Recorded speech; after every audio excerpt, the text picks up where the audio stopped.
I told this train how far to go.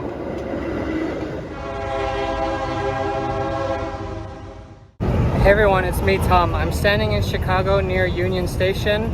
It's time for another Metra trip report. Today we're taking Metra's Southwest service between Union Station and Manhattan, Illinois. It's one of only 3 Metra lines that only runs on weekdays, and some of the runs on the Southwest service don't even run all the way to Manhattan. Today we're going to ride a train going to Orland Park. However, we're gonna make it go to Manhattan anyways. Don't worry, I'll explain more in just a little bit. First, let's make our way to the train. So normally I'd show you the main hall at Union Station, which is a beautiful space. However, I've shown the hall in many of my videos, so today we're going to use the Adams Street entrance. This takes you immediately down to the concourses. All the retail is found in these lower levels of the station.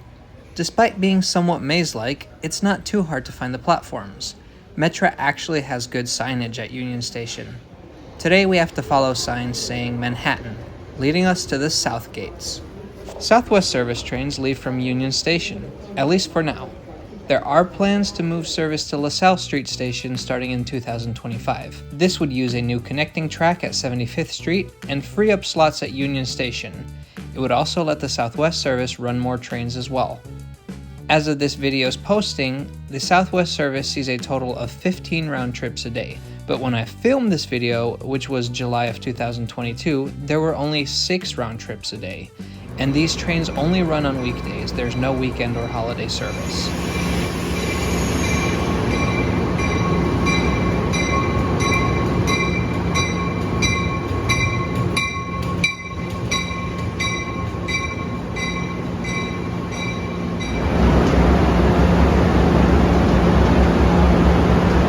In a few minutes, the doors on this train will open up and it'll be the Southwest service train. The first thing I noted as I boarded the train today were the really weird seats. Every other time I've been on Metra, I've always seen the reversible leather benches. These, however, were legit seats in a blue and gray color scheme. They had armrests, cup holders. They're not flippable. Can anybody tell me more about these specific gallery cars? The comments section is open. Some of the seats also have power outlets, and in general they were very comfortable. I was even reasonably impressed with the legroom. This is not terrible for a commuter train. Now these are the so-called gallery cars. You see them in different places around the United States, but especially Metra is famous for them.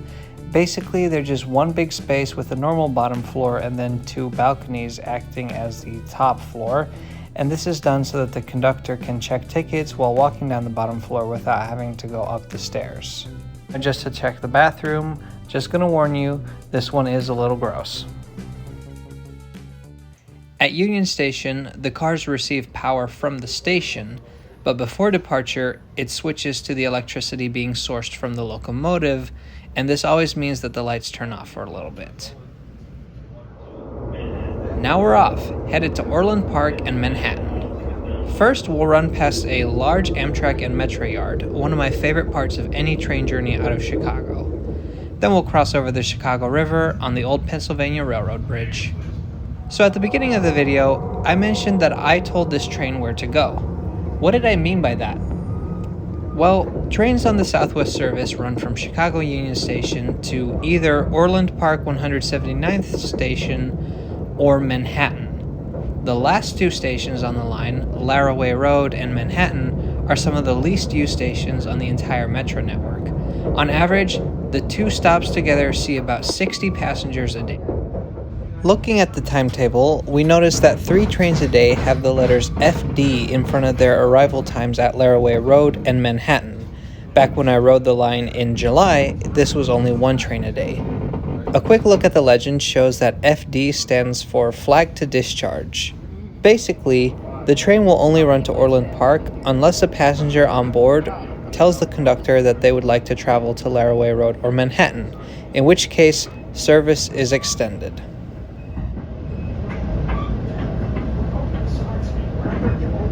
Manhattan is in Fare Zone I, which means a ticket from Chicago costs $9.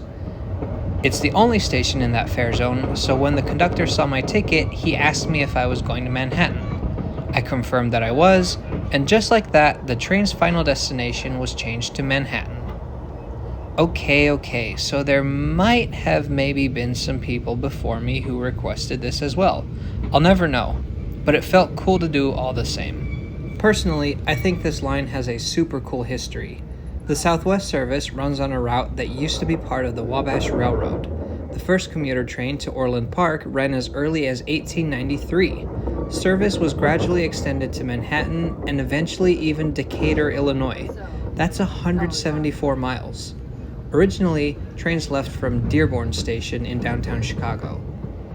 By the 1930s, service had been cut back to one train a day between Chicago and Orland Park. In 1964, the line was taken over by Norfolk Western, who began to call the once daily train the Orland Park Cannonball. In the 70s, all long-distance trains in Chicago were rerouted to Union Station, which meant that the Cannonball became the only train every day to leave out of Dearborn Station. In 1976, the Cannonball also abandoned Dearborn Station for Union. Today, Dearborn Station has been turned into a shopping mall. Norfolk Western became Norfolk Southern, and in the 1980s the line was known as the Norfolk Southern Line. By then, the state of Illinois was funding the commuter rail in Chicago through the RTA. In 1993, Metra took over and renamed the train Southwest Service. Comment if you agree that we need to bring back the Cannonball name.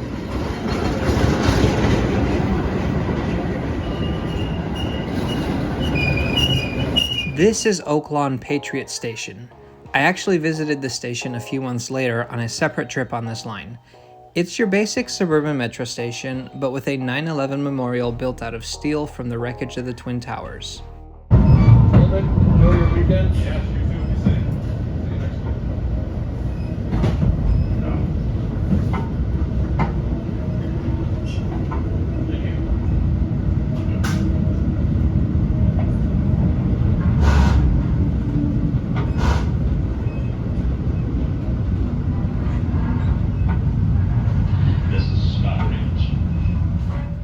And for what it's worth, this is Worth Station.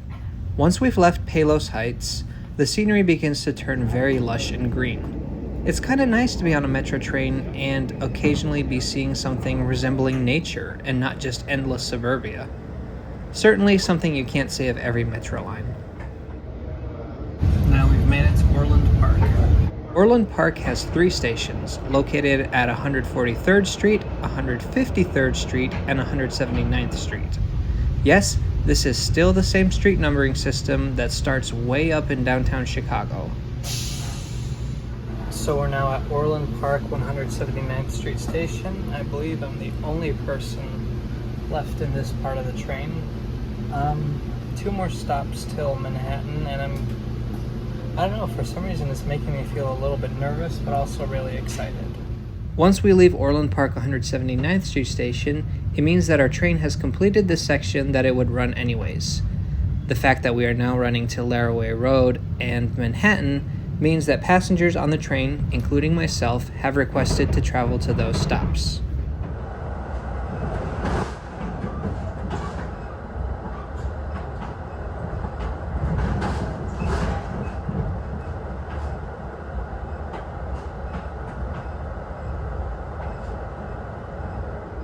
Shortly before the stop at Laraway Road, our train crosses over the tracks of the Metra Rock Island District.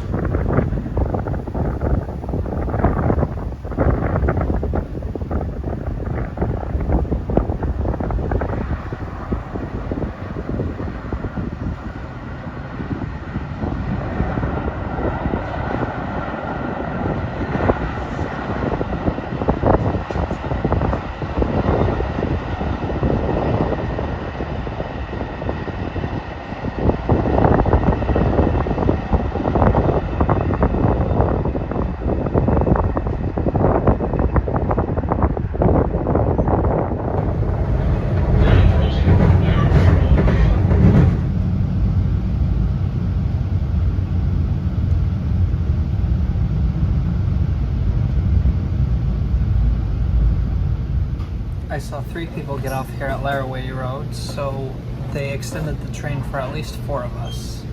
We'll see how many people get off in Manhattan. Despite it being early in the afternoon, I had already missed the last train back to Chicago, so my plan was to get a Lyft from Manhattan to New Lenox and transfer to the Rock Island district, which would get me back downtown. We hit the brakes so hard I can smell them. So we're a few minutes away from pulling into Manhattan Station. We had a delay of about 6 minutes, but it looks like that delay is all gone now. I actually really enjoyed this trip. I think it's the greenest and perhaps most scenic of all the Metra routes I've been on so far. This is my 7th Metra route, personally. Oh, it looks like I wasn't the only person going to Manhattan.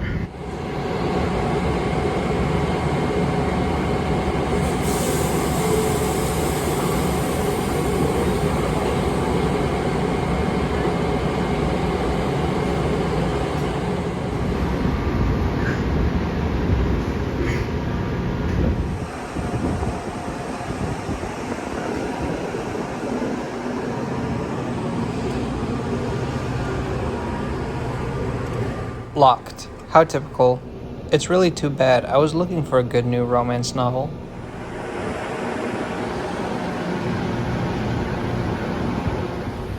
So this is Manhattan Station, located on the south side of the village. Not much to see here except for a giant parking lot and a platform. I gotta hurry and get into the center of the village because that's where my Lyft is picking me up.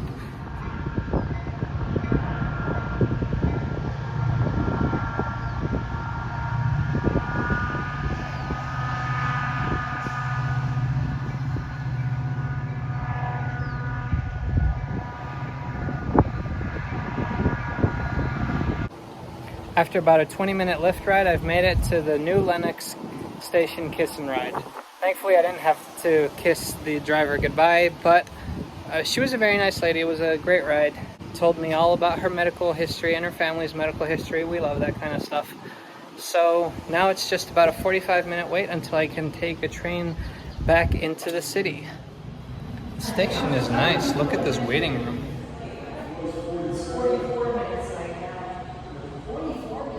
Rock Island train number 705 to Joliet is arriving in approximately 26 minutes.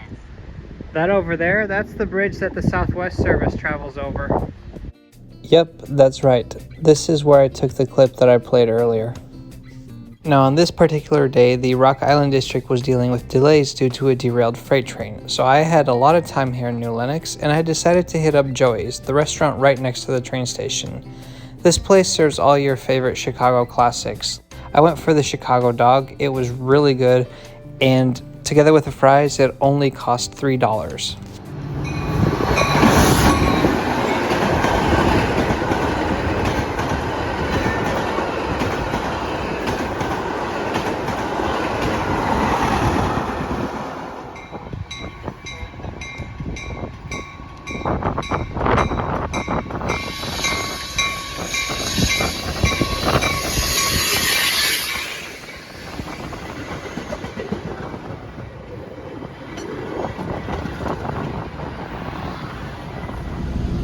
Going very slowly because a freight train on the other track derailed.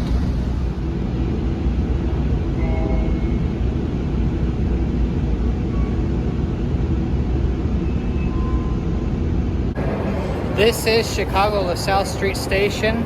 Maybe after 2025, this will be the Chicago terminal of the Southwest service. I had a great ride today. The flight discharge really is nothing special. They just ask you if you're actually going to Manhattan, but still, it was fun to try out, fun to see that part of the state. Thanks for watching. Please subscribe to Trains Are Awesome, and we'll see you next time.